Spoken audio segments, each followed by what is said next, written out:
और अयोध्या के भव्य राम मंदिर में रामलला के चढ़ावे पर हाथ साफ करने वाले महापापियों पर कानून का शिकंजा पूरी तरह कस गया है। पुलिस रिमांड में आए मुख्य आरोपी टिन्नू यादव और मनीष यादव ने पूछताछ में ऐसे सनसनीखेज राज उगले हैं जिन्हें सुनकर जांच अधिकारी भी दंग हैं। अयोध्या राम मंदिर चढ़ावा चोरी केस में जांच जैसे जैसे आगे बढ़ रही है वैसे वैसे नए दावों और खुलासों की परतें सामने आ रही हैं। पुलिस रिमांड में पूछताछ के दौरान दोनों आरोपियों ने बताया कि श्रद्धा के इस पवित्र धन से आरोपियों ने प्रॉपर्टी का एक बड़ा साम्राज्य खड़ा कर दिया।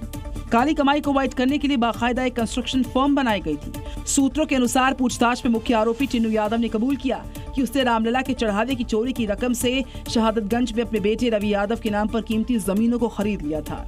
आरोपी इस पाप की कमाई को छिपाने के लिए बाकायदा भंडारे को ढोंग रच रहे थे। टिन्नू की पत्नी के नाम पर चल रही सौंदर्य कंस्ट्रक्शन कंपनी नाम की फर्म को लेकर भी पुलिस के हाथ बड़े सुराग लगे हैं। पुलिस अब स्टेट जीएसटी और अन्य वित्तीय एजेंसियों के संपर्क में है। इन चोरों के बैंक खातों और बेनामी संपत्तियों की कुंडली को खंगाला जा रहा है। और इसी बीच बड़ी खबर हिमाचल से, जहां चंबा में लैंडस्लाइड हुआ है, पनियाला में भारी भूस्खलन हुआ और पहाड़ से रोड पर मलबा आ गिरा है और इसी के चलते अब लाहड़ू सिहोता मार्ग बंद हो चुका है। आपको बता दें कि हिमाचल प्रदेश के भी कई इलाके ऐसे हैं जहां पर लगातार लैंडस्लाइड हो रहा है। ये तस्वीरें हिमाचल के चंबा से सामने आई हैं जहां पर भूस्खलन हुआ।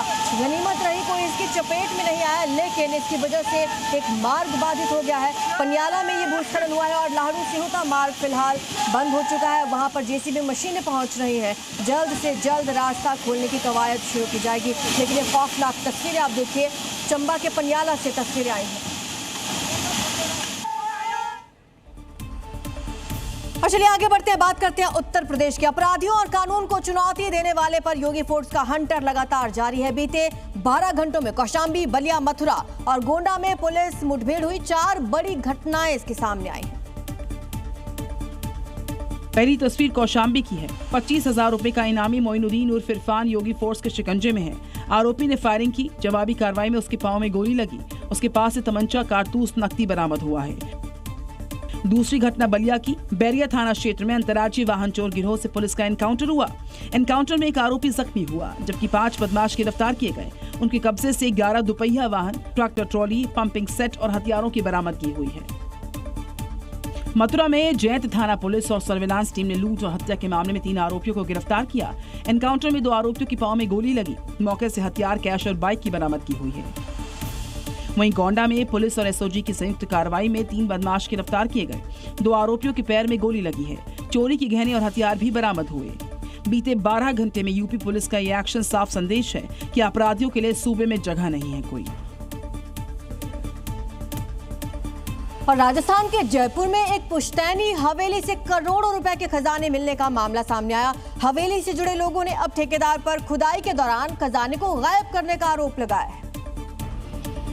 वहीं हवेली से जुड़े लोगों के इस दावे से पूरे पिंक सिटी में सनसनी फैली हुई है। हवेली से जुड़े हुए लोगों ने दावा किया खुदाई के दौरान यहां से ढेरों सोने और चांदी की तिजोरी मिली, जिसे खुदाई में जुड़े लोग अपने साथ ले गए हैं। राहुल सेठी के अनुसार हवेली में खुदाई के दौरान करीब 45 किलो चांदी की सिल्ली, सोने के सिक्के से भरे हुए 14 कलश, साथ ही करीब 10,000 पुरानी चांदी के सिक्के मिले थे। उन्होंने आरोप लगाया कि ठेकेदार ने सारा खजाना साथियों के साथ बांट लिया है। डूबने वाली थी तो तभी हमें मालूम था कि इसमें खजाना है, पर खजाना मिला या नहीं, पर अभी हमें मालूम पड़ा, आज सुबह पेपर में मालूम पड़ा है कि खजाना मिला है। वहीं हवेली से जुड़े हुए लोगों की शिकायत पर पुलिस ने अब इस पूरे मामले में शिकायत दर्ज की है।